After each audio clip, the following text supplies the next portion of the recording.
അതെ, ഇന്ന് നമ്മുടെ ആദ്യത്തെ വ്ളോഗാണ്. പിന്നെ അതൊരു പുതിയ തുടക്കം തന്നെ ആയിക്കോട്ടെ എന്ന് വിചാരിച്ചു. മോർണിംഗ് തന്നെ എല്ലാവരും എക്സൈറ്റഡ് ആണ്. ഈ ഹാനു ഇന്ന് സ്കൂളിൽ പോകണ്ട.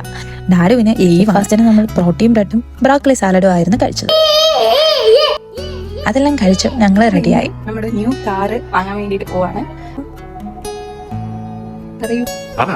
എന്താണ് താങ്കൾക്ക് തോന്നുന്നത്? സന്തോഷം. Where are we going?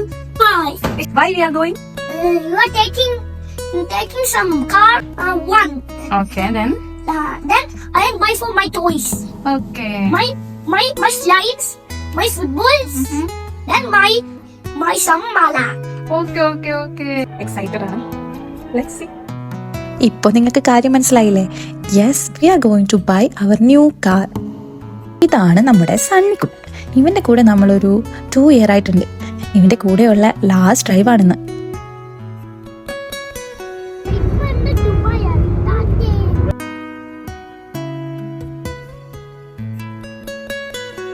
First നമ്മൾ പോയത് കറാമയിലാണ്. കറാമ സെന്ററിൽ വന്നു. ഇഹാൻ പറഞ്ഞ പോലെ അവനൊരു മാല.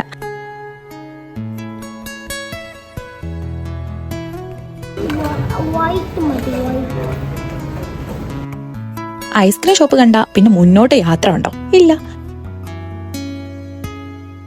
ഇപ്പൊ കുറച്ചും കൂടെ ഒന്ന് ചാർജ് ആയിട്ടുണ്ട് കേട്ടോ.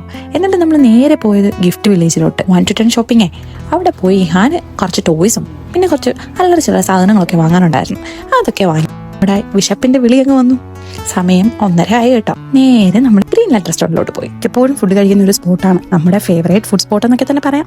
അപ്പോഴേക്കും നമ്മുടെ സണ്ണിക്കുട്ടന് പോകാനുള്ള ടൈമായി. ഞാനും ഇഹാനും ജെദ്ദഫ് മെട്രോ സ്റ്റേഷനിൽ വെയിറ്റ് ചെയ്തു. ഡാഡു കാർ കൊണ്ട് കൊടുക്കാനായി പോയി. അവിടുന്ന് നമ്മൾ ബുർജുമ മെട്രോ സ്റ്റേഷനിൽ ഇറങ്ങി. കാരണം നമ്മുടെ കാർ ഡെലിവറിക്ക് ഡിലേ ആവുമെന്ന് വിളിച്ച് പറഞ്ഞിരുന്നു. ദെൻ നമ്മൾ കുറച്ച് ഷോപ്പിംഗ് ആവാമെന്ന് വിചാരിച്ചു. അങ്ങനെ നമ്മൾ മാക്സിലും R&Bയിലൊക്കെ കയറി എന്തെങ്കിലും കൊണ്ടുവന്ന് നോക്കി. പിന്നെ നമുക്ക് ഇഷ്ടപ്പെട്ട 2-3 ഐറ്റംസ് ഒക്കെ വാങ്ങി. എന്നിട്ട് നമ്മൾ നേരെ പോയത് സ്റ്റേഡിയം ലുലുവിലാണ്. അപ്പോഴേക്കും നമ്മുടെ ടൈം ഓൾമോസ്റ്റ് ആയി. അവിടെ ഡാഡുവിന്റെ ബ്രദർ വെയിറ്റ് ചെയ്യുന്നുണ്ടായിരുന്നു. അപ്പം നമ്മൾ നേരെ ഫുഡ് കഴിക്കാൻ പോയി. എന്തായാലും നമ്മൾ ലേറ്റ് ആവുമെന്ന് നമുക്കറിയാമായിരുന്നു. നെക്സ്റ്റ് ഇനി എത്രയും പെട്ടെന്ന് നമ്മുടെ ഷോപ്പിലെത്തണം. അപ്പം നമ്മൾ ടാക്സി തപ്പി ഇറങ്ങി. അല്ലേലും ടാക്സി നോക്കി നിന്നാൽ ഏതെങ്കിലും ടാക്സി വരുമോ? അപ്പോൾ ഒരു ദൂതനെ പോലെ ഒരു അങ്കിള് വന്ന് ചോദിച്ചു, ഞാൻ കൊണ്ടാക്കട്ടെ എന്ന്. എന്നാൽ പിന്നെ അങ്ങനെ ആയിക്കോട്ടെ എന്ന് ഞങ്ങളും വിചാരിച്ചു. അങ്ങനെ നമ്മൾ നമ്മുടെ ഡെസ്റ്റിനേഷനിലെത്തി. ഇനി പേപ്പർ വർക്ക്, RTA രജിസ്ട്രേഷൻ, പിന്നെ കീതൽ, അങ്ങനെ കുറച്ച് പരിപാടികളൊക്കെ ഉണ്ട് കേട്ടോ.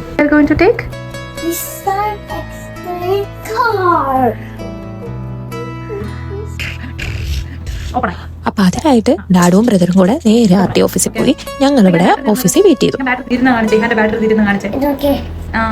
കുറച്ച് തീർന്നെന്ന് തോന്നുന്നു. ഇപ്പൊ ബാറ്ററി ഉണ്ടോ?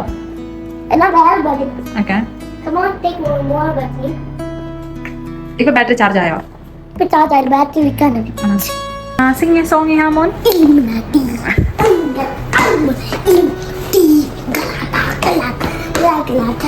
അപ്പോഴേക്കും ഒരു ഡാഡുവും ബ്രദറും തിരിച്ചെത്തി.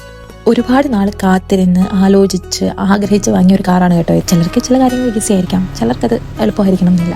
പക്ഷേ പഠിച്ചുകൊണ്ട് ഒരാളുണ്ട്, പുള്ളി എന്തെങ്കിലുമൊക്കെ എഴുതി വെച്ചിട്ടുണ്ടാവും. അന്ന് നമ്മൾ ആലോചിക്കുമ്പോഴത്തേക്കും ചിലപ്പോൾ ചില കാര്യങ്ങൾ നമുക്ക് കിട്ടില്ല. പക്ഷേ ഒരു നാൾ കഴിയുമ്പോൾ നമുക്കതെല്ലാം കിട്ടും. അന്നേരം നമുക്ക് ആ ഗ്രേറ്റ്ഫുൾനെസ് ഉണ്ടായിരുന്നാൽ മതി. ഇനി നമുക്ക് കാർ കാണാം. വീഡിയോ ഇഷ്ടമായാൽ ലൈക്ക്, ഷെയർ, സബ്സ്ക്രൈബ്, കമൻറ്റ് ചെയ്യാൻ മറക്കല്ലേ കേട്ടോ. അടുത്ത വീഡിയോയിൽ കാണാം. അതുവരെ ടേക്ക് കെയർ. Bye bye.